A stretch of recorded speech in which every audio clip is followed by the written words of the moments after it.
is not responsible for Muslims' problem, but certain quasi-Islamic theories are. Thank you very much, Dr. Rahman. I am indeed grateful to Khusro Foundation as well as JNU's Center for Arabic and African Studies for hosting this, and most importantly, to include me into this very crucial and very significant discussion, for which I remain indebted to all of you. Having heard Dr. Kuru, whom I had met in January 2024, I was educated to a very large degree. And being a non-Muslim, not from the religious point of view, and a non-scholar like you all, I am highly benefited in the presence of you and your utterances. Whatever Dr. Kuru spoke just now, every bit is absolutely worth comprehending, and it is very relevant today. I did not have the original, but I read the book very carefully and very briefly because I wouldn't like to take away others' time.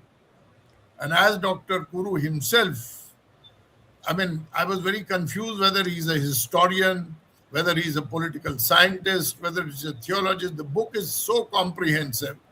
And I would recommend all the viewers here to get it from Khusro Foundation, read it, because it is very timely and very relevant, and it is translated into 2 languages. And very recently I saw Dr. Kuru's, one of the books being translated into Portuguese also. So we can know how full of wealth this book is. This is primarily, as he says, a book of political science, not history. It analyzes contemporary problems and explores history to understand their origins. That is why it begins with chapters on contemporary issues and then moves to historical chapters. Now you see, Dr. Kuru in his speech also said about 9/11 and all. So it is a lot of history into it, a lot of politics into it. The political statecraft and what is the alienation of between the ulemas and the state and everything, very comprehensively dealt and addressed. And most of the scholars would understand, I'll feel out of place. And he has used Arabic names also to make it very readable, I would say, very readable.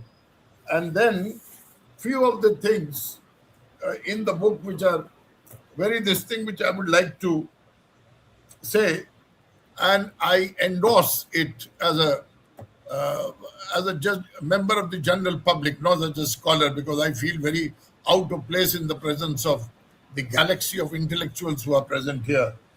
Islam is not responsible for Muslims' problem, but certain quasi-Islamic theories are. The author says certain quasi-Islamic theories are.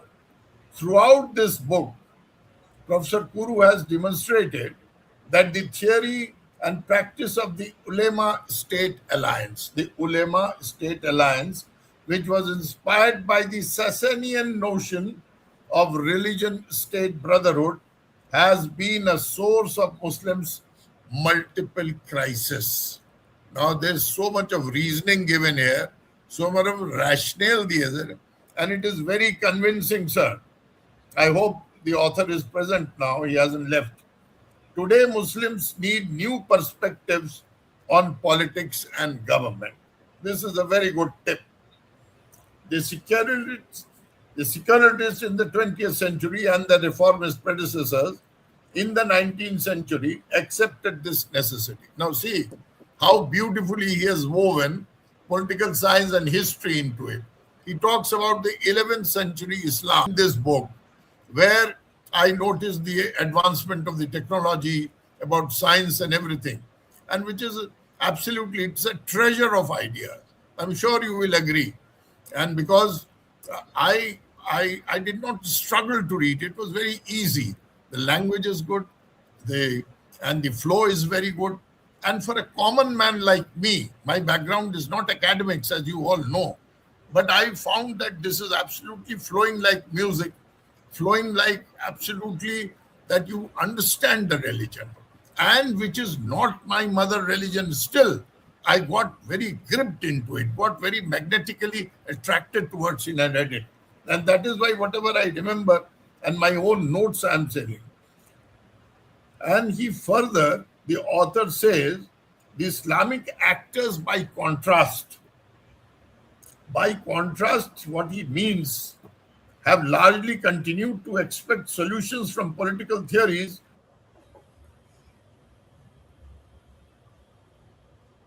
(1000 to 1500 AD), I would say, by perceiving them as based on Islam's sacred and timeless principles. Now, don't miss, I stress this point, whatever the author. However, he challenges this view is historically inaccurate. It requires a bold author like Dr. Kuru to delve so deep into it and come out with his thoughts. Kuru has further analyzed the views of, you would all know, I would not know till I read it, Mawardi, Ghazali, and Taimiyya, authors of the most influential books on the theory of the caliphate and Sharia politics, which is very relevant, and it is contested also at times. More than 2 centuries later, Ibn Taymiyyah made further compromises from the ideal one-man rule by prescribing joint governance by the rulers and the ulema. Basically, I wouldn't like to go on and on and on. The book is, because I am addressing this not only to the panel, not only to the discussants, but also to the public at large, the viewers here who are listening or the Facebook Live or on any other channels, that it would be of interest if I at this age, with no academic background on religion or politics, found it interesting, you would definitely find this publication very good. And last, before I wind up, is that there is a prescription also in the book, in the present day, which is very important. I think youngsters may disagree with Professor Kuru, but they must read this and try to understand, and then with logical arguments can contradict it. What is the prescription? In order to solve the problems of violence and authoritarianism. Why I am stressing on authoritarianism? Because the book's title carries this word, Islamic authoritarianism and underdevelopment, the name of the book which is under discussion now. And underdevelopment as well as catch up to Western levels of development. Now, this is very significant.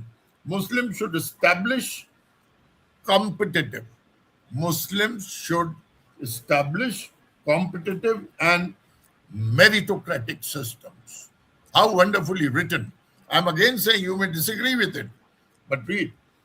These will require substantial socio-economic and political reform with ideological and institutional dimension for such a reform to take place. What is the other point he's making? Muslims need creative intellectuals and an independent bourgeoisie who can balance the power of the ulema and state authorities. There is a clear-cut recommendation of the ulema and the state authorities division. That is what the author says. I may have flawed in my interpretation, as I said that I am inadequate in knowledge in these subjects, but this is what I understood it. Once again, I thank the JNU Center for Arabic and African Studies, all these scholars who are present, Dr. Hafizur Rahman of the Khusro Foundation, the dynamo behind this discussion, and all the viewers for accommodating me. Thank you very much. Thank you very much. Thank you so much, sir. Thank you very much indeed for your insightful remark about the book.